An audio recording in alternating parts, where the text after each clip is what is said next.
All right, welcome back to our SSFL recap.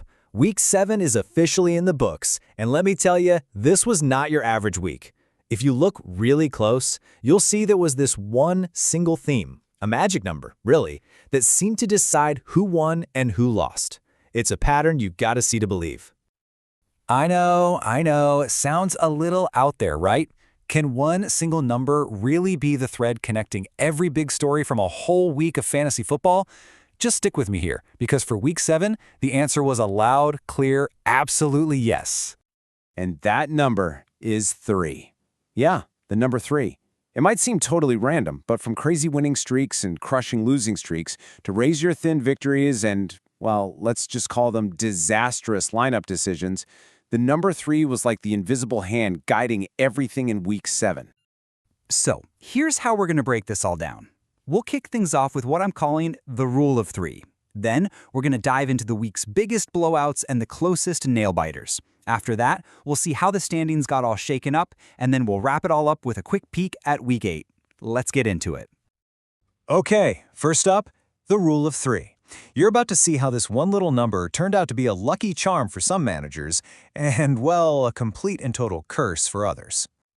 Let's start with the good news, right? For one team in particular, the number 3 wasn't just a number. It was the fuel for an absolutely dominant winning streak. And that team is Team Naj. Man, these guys are on an absolute tear. They just rattled off their 3rd straight win, and look at that score. Over 170 points. They were the top scorer 2 weeks ago, and they almost did it again, thanks in large part to a monster game from Jamar Chase. This team is on fire right now. But you know how fantasy football works. For every winner, there has to be a loser.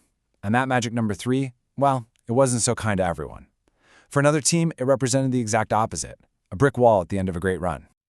Yep, after winning 3 straight games themselves, the Bayshore Buzzards ran headfirst into the AI fantasy bot. And coming off a tough loss last week, you know the bot was out for revenge. It just completely dismantled the Buzzards.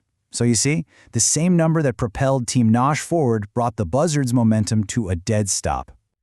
And now we get to the most painful, and let's be honest, the most unbelievable part of our story. This is where a strategy involving our magic number didn't just backfire, it led to a complete, total, unmitigated disaster. Just let that sink in for a second. You have to start not 2, but 3 tight ends. That is not a bold strategy, my friends. That is a cry for help. That is a giant, flashing red light telling the entire league that your team is in deep, deep trouble. So this is basically the anatomy of a fantasy football catastrophe. Step 1, your offense is already struggling, just completely anemic. Step 2, you make a desperation heave and start 3 tight ends. And the punchline?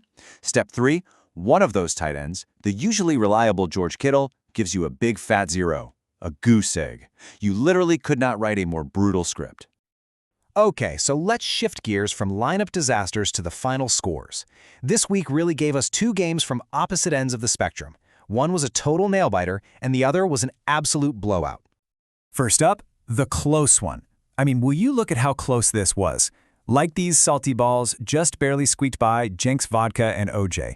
This one went right down to the wire, with Bo Nix playing the hero for one team and the villain for the other.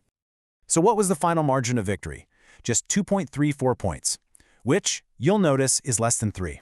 There it is again, our magic number, hanging around to be the tiny gap between sweet victory and bitter defeat. And now for the polar opposite.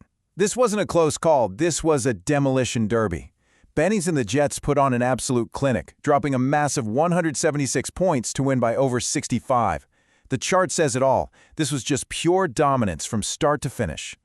So after all that drama, what does it all mean for the league standings? Well, as you can probably guess, these results definitely caused some serious movement. First, the team that's on the rise. And no surprise here, it's Team Naz. That 3rd consecutive win pushes them up to a 4-3 record. They are surging at the absolute perfect time and are for sure a team you need to keep an eye on. And on the flip side, the team that's really feeling the heat is go to bed, it's a wrap. After that 3 tight end catastrophe, they dropped to 3-4.